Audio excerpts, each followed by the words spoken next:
Hello everyone, good morning.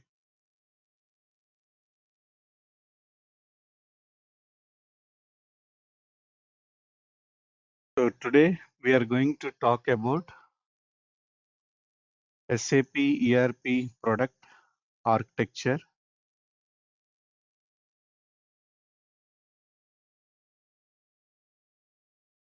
and landscape, which means arrangement of servers in client place.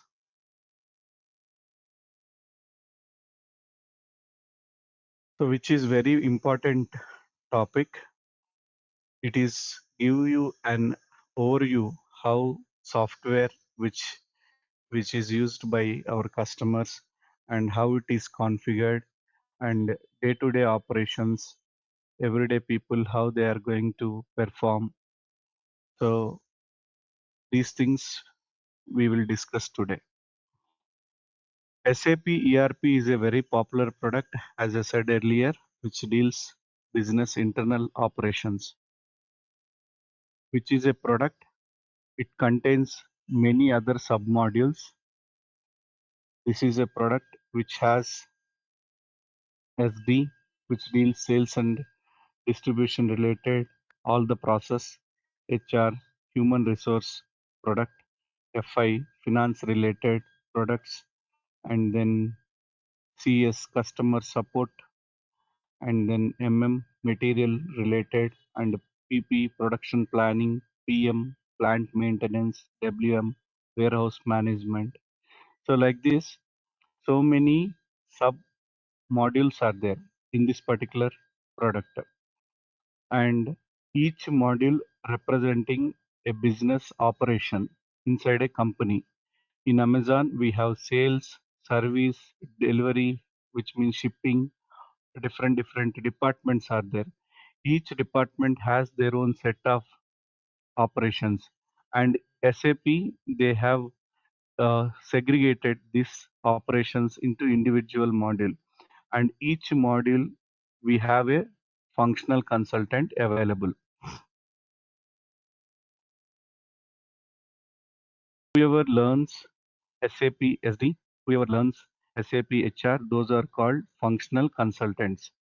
In project, each of the module we have a separate functional consultant available, and this each of the module to deal, that is not an easy task.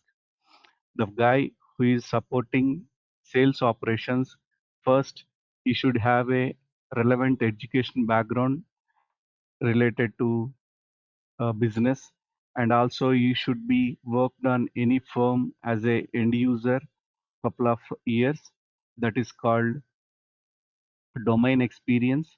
And after that he has to learn SAP SD module for 6 months or 3 months outside. I don't know exactly the frame timeline. And after he learn that module, he will be selected as a fresher if he was interested to proceed in SAP as a SD consultant. That's how it is difficult. What about ABAP? ABAP is a technical module which is not required any of the business and any of your education background that we already discussed. And if you simply learn ABAP programming language, then how good you are into programming, that is what they are going to see. And very few people outside they'll choose ABAP programming compared to this SD, HR, FI related. We have plenty of people which they are going to join to learn other modules, but very few people are there for ABAP. The main reason is ABAP is a programming language, and many people are fear about the coding. So that's where they are not interested to come, and they'll choose this functionals.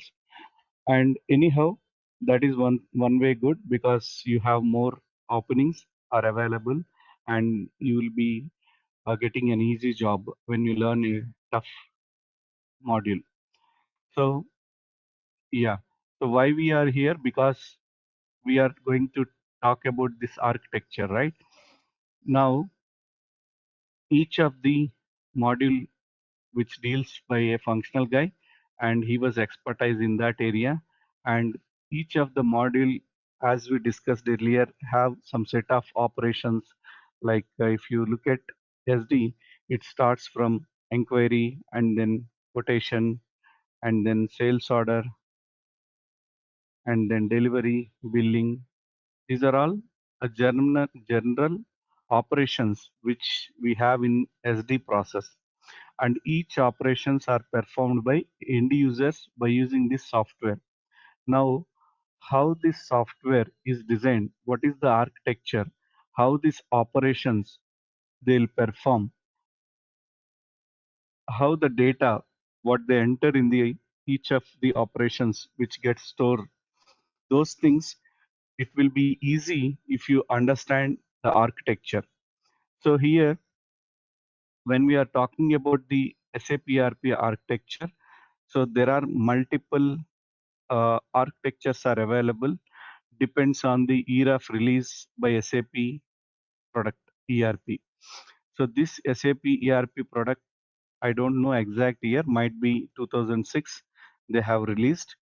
At that time, they have a different architecture, R1 architecture, and when year changes, I'm just giving a rough estimations. Okay, no, this is not exactly the right data. And the architecture they have changed to R2. So if this is SAP ERP product, they have different terminologies also, ECC and ECC. And right now we were in 2015. In 2015, they have named this is real-time three-tier architecture. No, 2013 assume ECC 6 version, and R2 again in 2015. This is S4,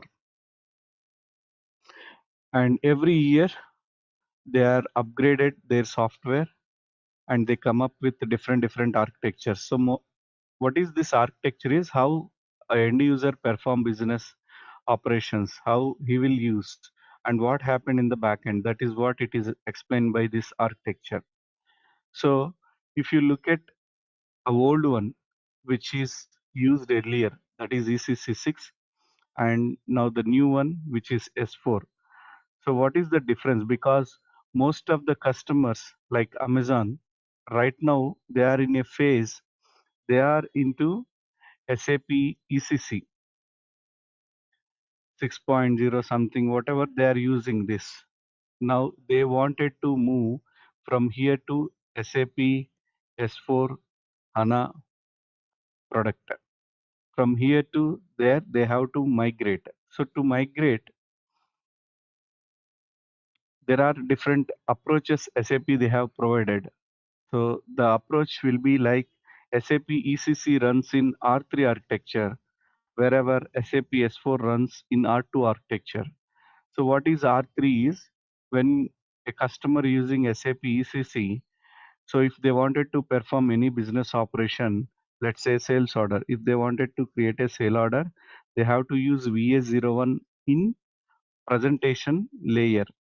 Presentation layer is nothing but a screen what we see with our eyes, that is called presentation layer. So end users they have to enter transactions in the presentation layer, and in application layer every transaction has a program.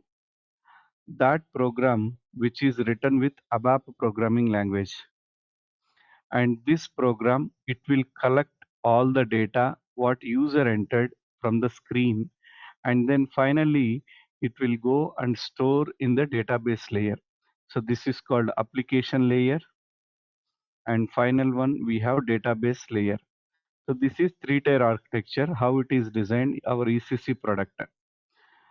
Users enter data in transactions using T codes. That data will be collected by your program, and finally that information will be uploaded into database by your programs. You may have a doubt, so why we need programs in between? We are giving data in the presentation layer, and that data directly you will upload to a custom table. That will be good, right? Why in between you have application layer? Because whatever user entered in the screen level, that is not belongs to a single table. It will be a multiple tables information, and that information we need a medium in the middle where it can segregate and store in the individual table. That's where we have this application layer and in between. So this application layer, which is taking responsible to segregating the data into the database, as well as when you wanted to see the data also, at that time you need data from multiple tables. And when you need such kind of information, your application layer will be there. It will be segregated and displayed information what you need. And this is what how Amazon company, they used SAP ECC. So every time they access presentation layer, they'll provide inputs. Application layer will receive that input. Database layer will store that information. So this architecture, which is changed when SAP S4 is there.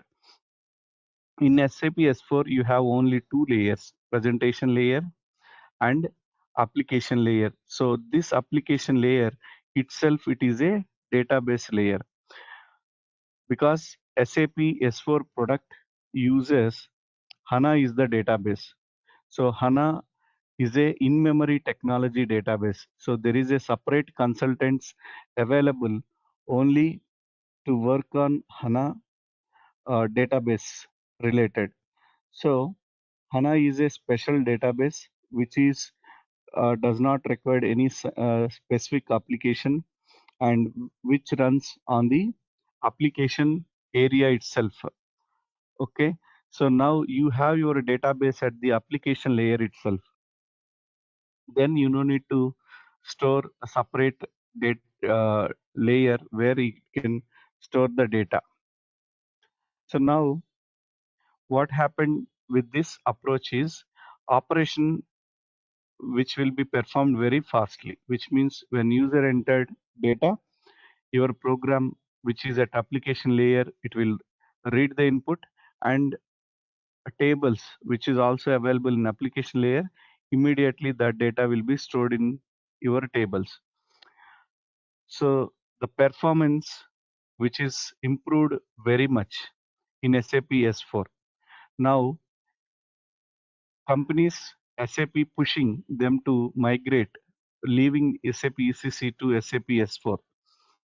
Then when there is a huge difference in the architecture, so ECC is a three-tier architecture, whereas SAP S4 is two-tier architecture. Now there is a difference.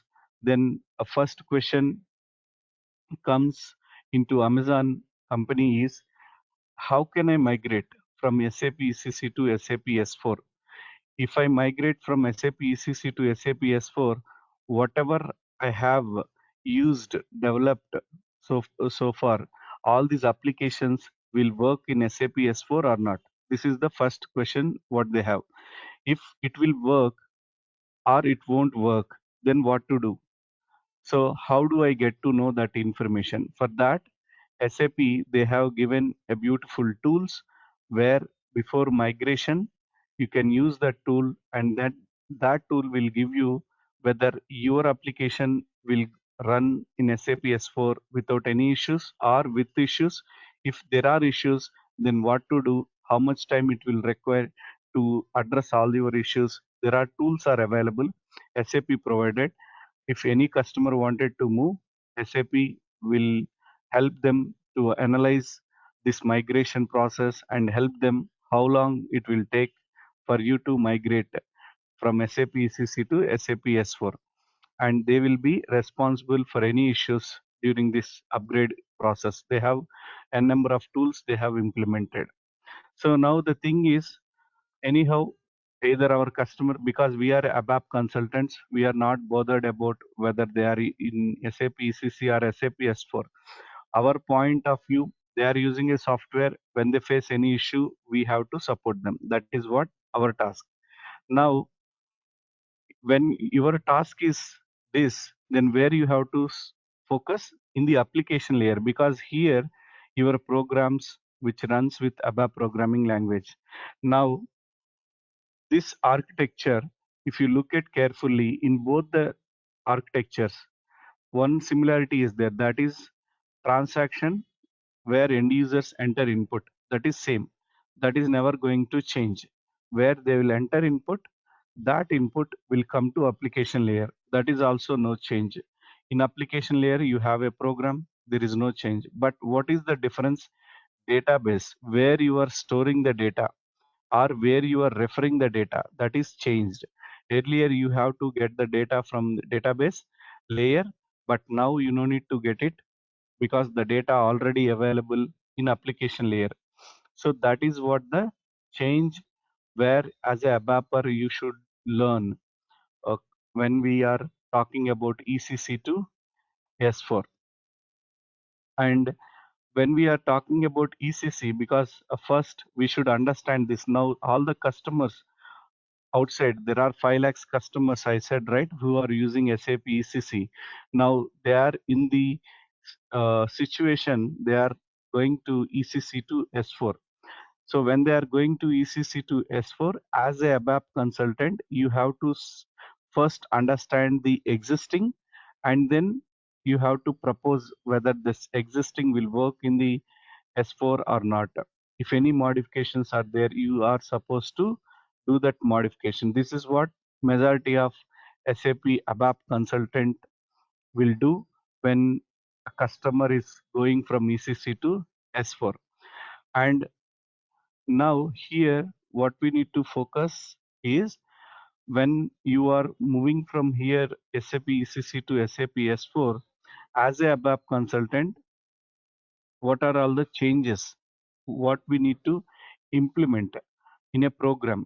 To communicate that, first you should know existing platform, how the code is written, and in the new platform, how this code will be revamped, which means segregated as per the SAP S4 application level. So first what we will do, we will see in SAP ECC how it will work, and then we will use these applications in SAP S4 platform. When we are using, what are the changes will come, we are going to understand. Okay, this is what architecture of SAP product. And now we will see a landscape. So landscape is nothing but arrangement of servers. Our customer Amazon, he has plenty of employees. They are going to use our software. Now, how these employees will use our SAP ECC or SAP S4 product in their day-to-day business operations is they have a server. This server, which is different servers are available in real-time projects. We have development server and we have quality server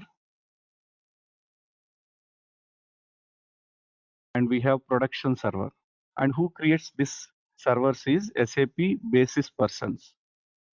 So these basis persons, they are the system admins.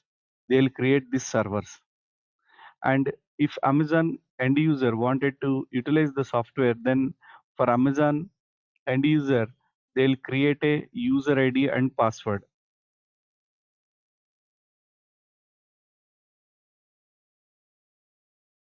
And who will create this user ID and password? This user ID and password, which will be created by SAP security team. And servers created by SAP basis. So this is created by basis and these are created by security. And basis team knows how to create these servers and which server has to, how we need to connect to which database. development server, quality production server, every server will be connected to a individual database of HANA. If you are talking about S4. So this is single database or multiple database, or they'll create a replica. That is what a basis team knows. So each server connected to a database, and each server which has multiple clients, client 1, client 2, like this. Each server has multiple clients, and each client has multiple users. This is how it is designed: user 1, user 2, user 1, user 2.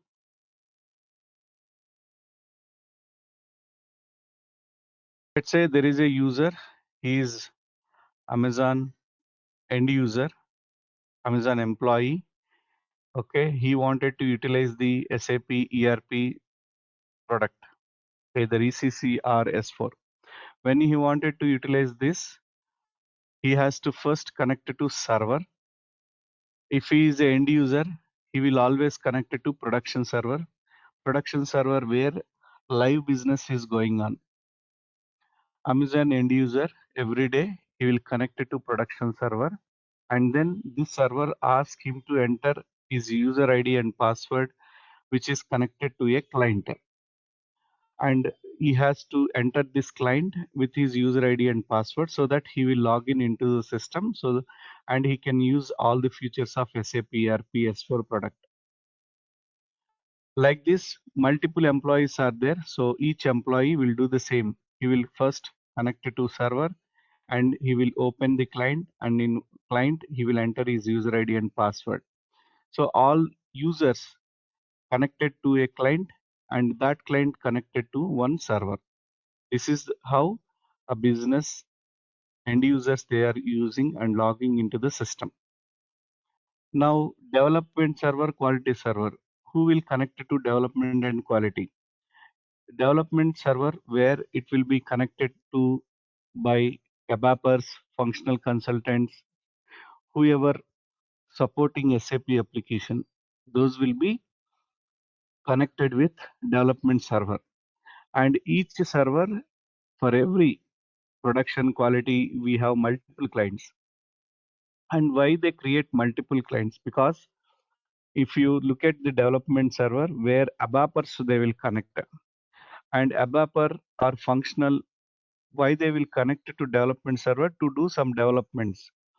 So when they do developments, they need one client only to develop requirements, and another client they need for the testing purpose. That's where in each server you have multiple clients, one for development, one for testing. That is only for development server. If you go to quality, you have a different reasons where you have multiple clients. So the thing is, each server has multiple clients. Each client has its own purpose. If you see multiple clients are there, then there might be a reason to create the multiple clients. And if you see development server, usually you have two clients, one for development and another one for testing. Whatever ABAPer developed, he will test that in another client. So this is landscape. When you join in any project, first thing is you have to see the what is the landscape of your customer, how your Amazon customer was doing the business, and what are all the servers he has. So you need to first verify that. That is called landscape arrangement of servers. Let me open SAP software product and show you how this servers will be configured, and each server, how do we have multiple clients, and each client, how do we enter user ID and password.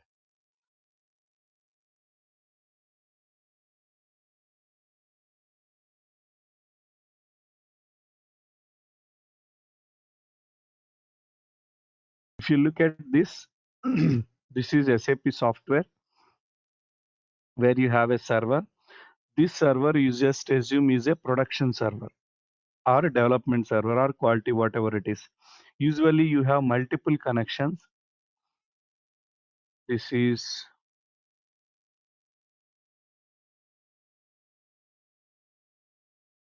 I'm replicating to show you how we have different servers. Development.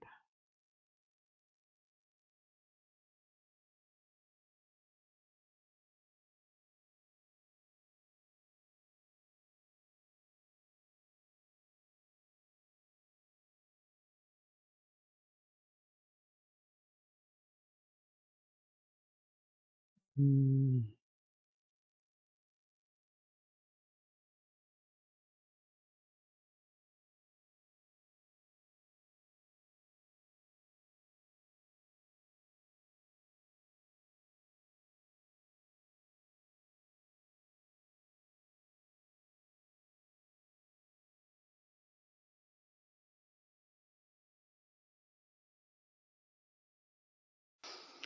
So when you join any company, so you'll be seeing a multiple servers like this, one for development and another for quality.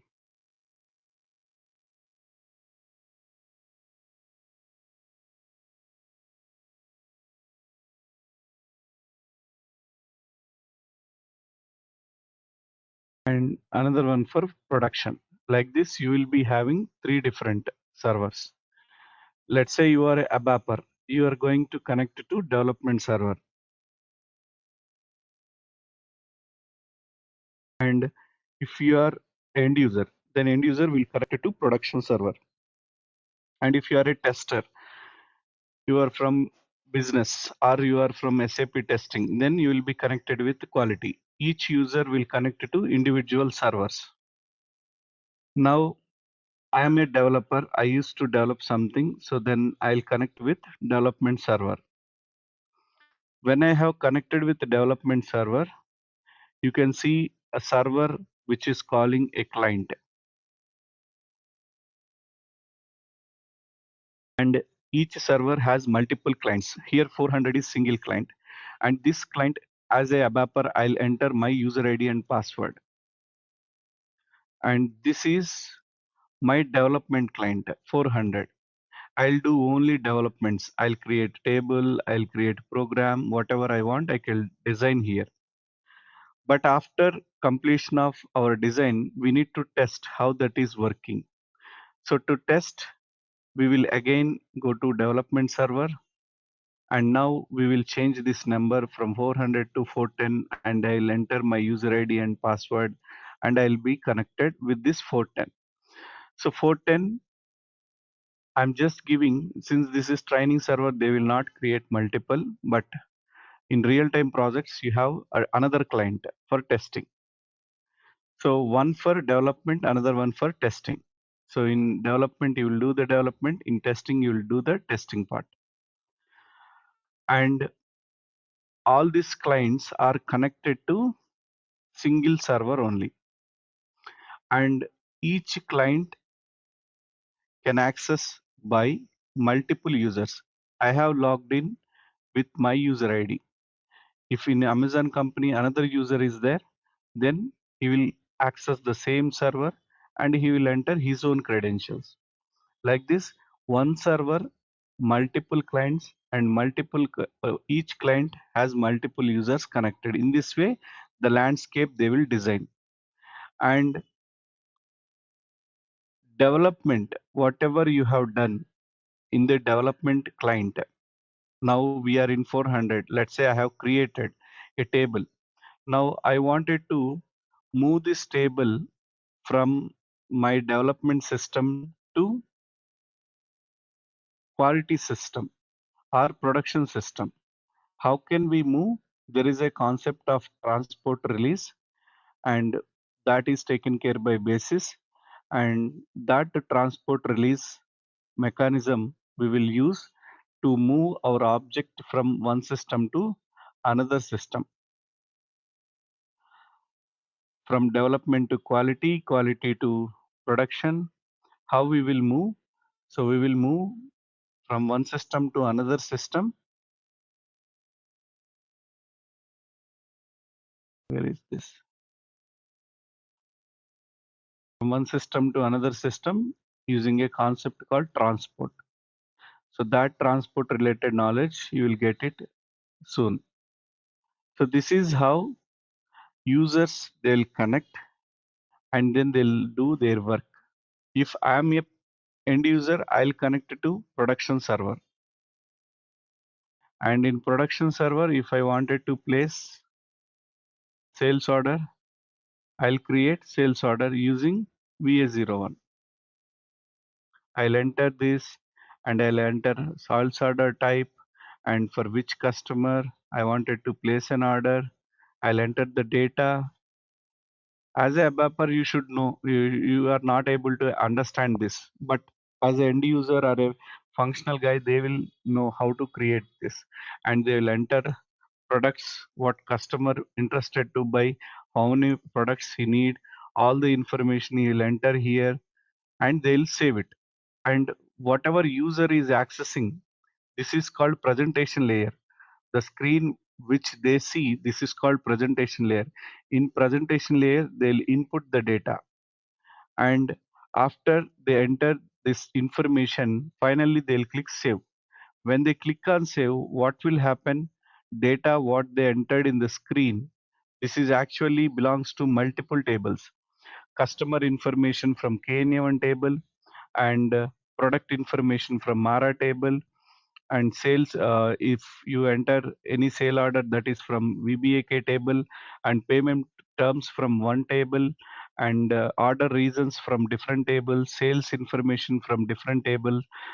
Like this is a screen where it is containing information and this information which will be stored in the backend in multiple tables. Now, how this segregation is going to happen, because end user point, he don't know what are all the tables he was passing the data. What he know, to create the order, he has to enter these inputs. So that order will be created. After providing the input, what will happen when he click on save in the backend?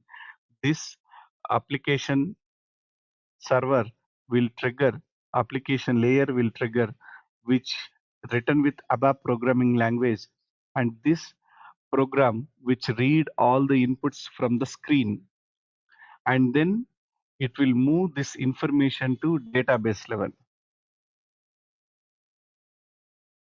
Mara is a product information table where it stores all the product information and you can see here this product data. Now how this table is filled with the information is when user is doing this operation. When he was trying to store data using T code and application layer, it will come in middle and this application layer, what it does, it will pick the information and then store that information into backend table. So this is how it will store. So as a ECC point, if you see, this is presentation layer, a program where it is running, this is called application layer, and backend where you can see the data, that is called database layer. If you look at S4, in S4 you have presentation layer and application come database is single layer. All the application layer process and data will be stored in the database layer level. So this is how architecture and landscape which SAP has been designed.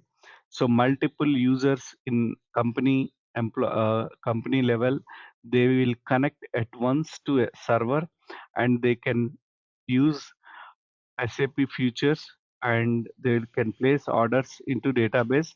And this is how SAP works. Now you know where you need to focus. Your focus is on application layer. Here, how this code has to write. How do we pick this information? So your task is you have to allow your customer to create the data, to modify the data, to change the data. During this, if he is facing any issues, you have to support. This is what entire your ABAP role. If he was unable to create, you should help them. If he was unable to modify data, you have to help them. And if there is no application where they wanted to create, modify, delete, then you have to write a code to create a new application as well. That is what your role and responsibility in any company.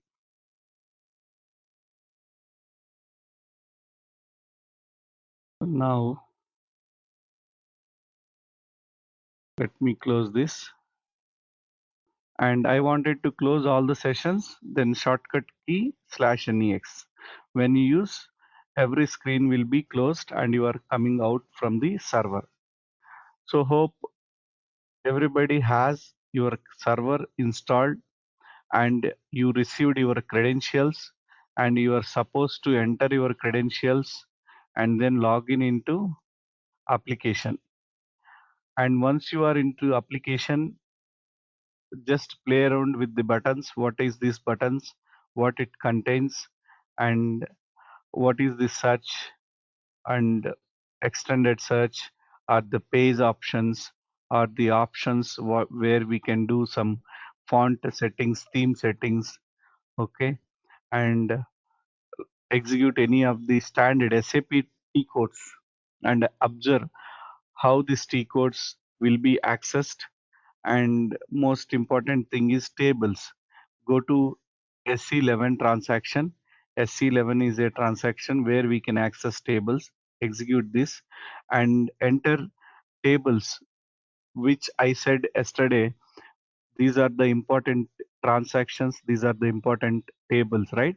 So enter those tables and look in that table what is the main field. So wherever you see this checkbox, this is called important field, and in table terminology this is called key field. And what you have to do, in our yesterday session, what are the T codes and tables I told you, right? At least once execute that T codes and tables. If you wanted to check the T code, you have to enter the T code in the command bar, so that you will see, okay, what are there in the T code level. If you wanted to see table information, execute SC11 and enter the table VBAK, VBRP, LFA1, whatever I have given to you. At least enter and then click display and then see what are the main important fields we have, so that you will have some idea, okay, what table contains which information. If anybody asks, can tell me where the product information is stored, you are supposed to say product information will be stored in Mara table. So how this is possible? At least when you executed once and see a description and the information, you will get an idea. Okay. So I'll be stopping with this today. Tomorrow, what we will see is we are going to start our uh, tell me how you wanted to proceed, like shall we start a dictionary first and then programming, or you wanted to go programming and then dictionary? So dictionary, which is navigation only, it does not require any coding. So here in the dictionary we are going to learn how do we create a table, view, domain, such kind of things. No coding is required.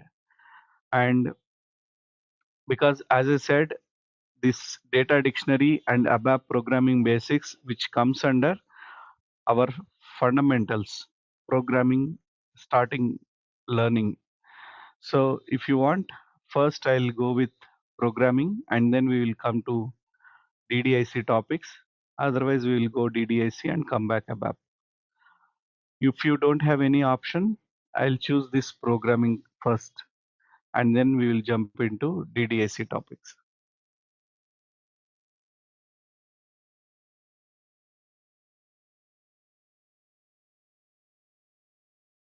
Okay, hope so. We will start programming tomorrow. We will see how application layer ABAP code we will write. So what is ABAP and how do we work with ABAP? So those things we will start from tomorrow.